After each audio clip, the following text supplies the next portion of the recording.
আসসালামু আলাইকুম ওরহমতুল্লাহি ওবরাকাতুহ। আলহামদুলিল্লাহ ওসসালাতু ওয়াসসালামু আলা রাসূলিল্লাহ, আম্মা বা'দ।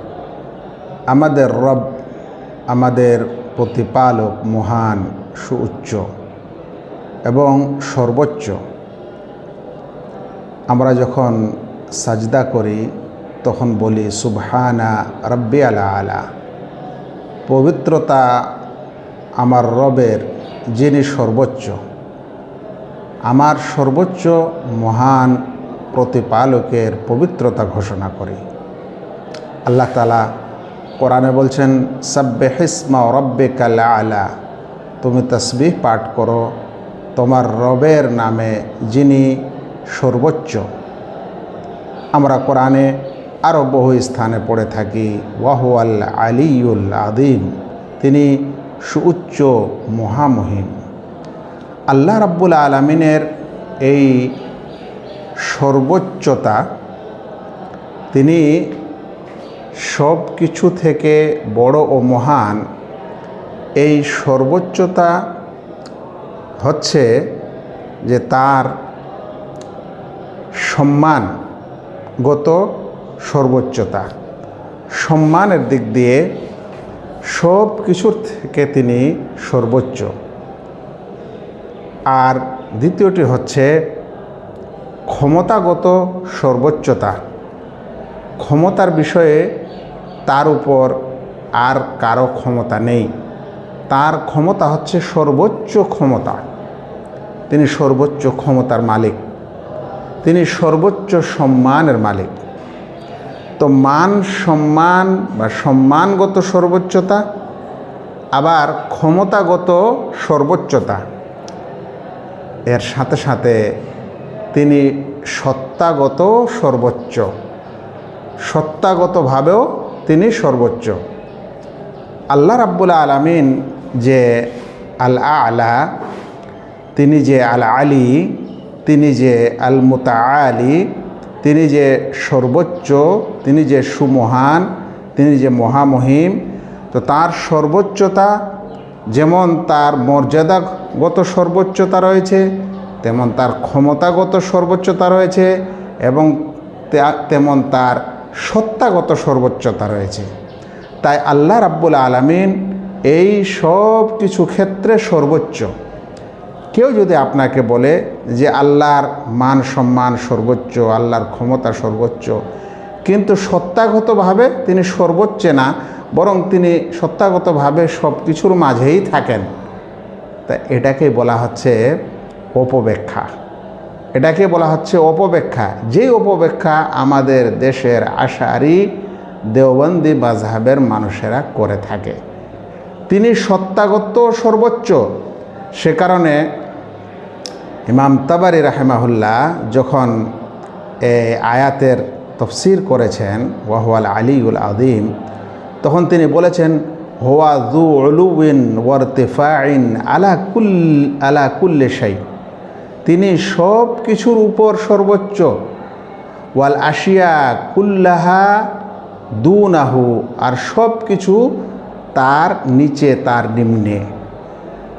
তো যা কিছু সৃষ্টি রয়েছে, যা কিছু রয়েছে, সেগুলো আল্লাহ রাব্বুল আলামিনের নিচে। আল্লাহ রাব্বুল আলামিনের মানে সম্মানের দিক দিয়ে যেমন তারা নিম্ন, ক্ষমতার দিক দিয়েও তারা নিম্ন, আর আমরা আমাদের জাত ও সত্তা যেটা রয়েছে সেটা হিসাবেও আমরা সকলে, পৃথিবীর সকল সৃষ্টিটা আর সকল সৃষ্টিগুলো হচ্ছে নিম্ন, এবং আল্লাহ রাব্বুল আলামিন হচ্ছেন সর্বোচ্চ।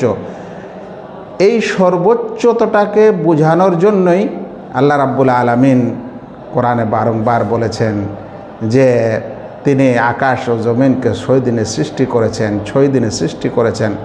অতঃপর সুম্মাস্তাওয়া আলাল আরশ, অতঃপর আরশে সমুন্নত। তাহলে আর সেই আরশ আমরা জানি যে রাসূল করিম সাল্লাল্লাহু আলাইহি সাল্লামের মেরাজ হয়েছিল, পৃথিবী থেকে তাকে নিয়ে যাওয়া হয়েছিল এক আকাশ, দ্বিতীয়, এভাবে সপ্ত আকাশের উপর সিদরাতুল মুনতাহা, তার উপরে রয়েছে কুরসি, তার উপরে রয়েছে আরশ, তার উপরে রয়েছেন মহান রব্বুল আলামিন। এভাবে তিনি সৃষ্টি জগতের ঊর্ধ্বে, সৃষ্টি জগতের সর্বোচ্চে। আর তার জ্ঞান কিন্তু সব কিছুকে ব্যাপৃত। এই জন্য আল্লাহ বলছেন ওয়াসিয়া কুরসিয়ুহুস সামাওয়াতি ওয়াল আরদ। তারপর বলা যে ইয়ালামু মা বাইনা আইদিহিম ওয়া মা খালফাহুম। আল্লাহু আকবার। তো আমাদের কিছু ভাই আছেন যে আল্লাহ রাব্বুল আলামিনের সর্বোচ্চতাটা, এই গুণটাকে তারা বিশ্বাস করেন, বলছেন সত্তাগত সর্বোচ্চ নয়, তিনি সত্তাগতভাবে সব কিছুই আছেন। সব কিছুর ভিতরে বললেই আপনি আল্লাহ রাব্বুল আলামিনকে সত্তাগতভাবে ছোট করছেন, আর এই দলিল ও প্রমাণগুলাকে অপব্যাখ্যা করছেন, আর আশারি মতবাদকে প্রমাণ করছেন, আর যুক্তিকে আপনি এই দলিল প্রমাণের মোকাবেলায় নিয়ে এসে যুক্তিকে আপনি অগ্রাধিকার দিচ্ছেন। আর একটা জিনিস করছেন, যে কথা সর্বেশ্বরবাদ এবং অনুপ্রবেশবাদেররা করে থাকে, যে সব কিছুতে ঈশ্বর রয়েছে, আপনার কথাও সব স্থানে আল্লাহ রয়েছে, এরকম বললে ওই সর্বেশ্বরবাদের কুফরি আকিদা, যেটা হিন্দুইজমে রয়েছে, গ্রিক দর্শনে রয়েছে, খ্রিস্টবাদে রয়েছে, তার সাথে মিলে যায়। সেজন্য মহান রব্বুল আলামিন আমাদের মহান, তিনি সর্বোচ্চ। তো সর্বোচ্চ সব কিছুর উপরে তার তার তার আরশে তিনি সমুন্নত। আশা করে বুঝছেন। এই জন্য কেউ যেন আপনাদেরকে ভুলে অন্য রাস্তায় নিয়ে যেতে না পারে। আল্লাহর সর্বোচ্চতা সম্মানের দিক দিয়ে, ক্ষমতার দিক দিয়ে এবং তার জাত ও সত্তার দিক দিয়েও। আসসালামু আলাইকুম রহমতুল্লাহ বারাকাতুহু। একটি কথা আমরা বলছি আল্লাহর সত্তা, আমরা বলছি না আল্লাহর নাউজুবিল্লাহ শরীর বা আল্লাহ তাআলার দেহ, এটা আমরা বলছি না। কারণ আল্লাহ রাব্বুল আলামিনের দেহ ও শরীর এরকম কোনো কিছু প্রমাণ কোরআন ও হাদিসে আসেনি। সেজন্য ওই শব্দ দ্বারা আল্লাহ রাব্বুল আলামিনকে সম্বোধন করা যাবে না, যে শব্দ কোরআন ও হাদিসে নেই।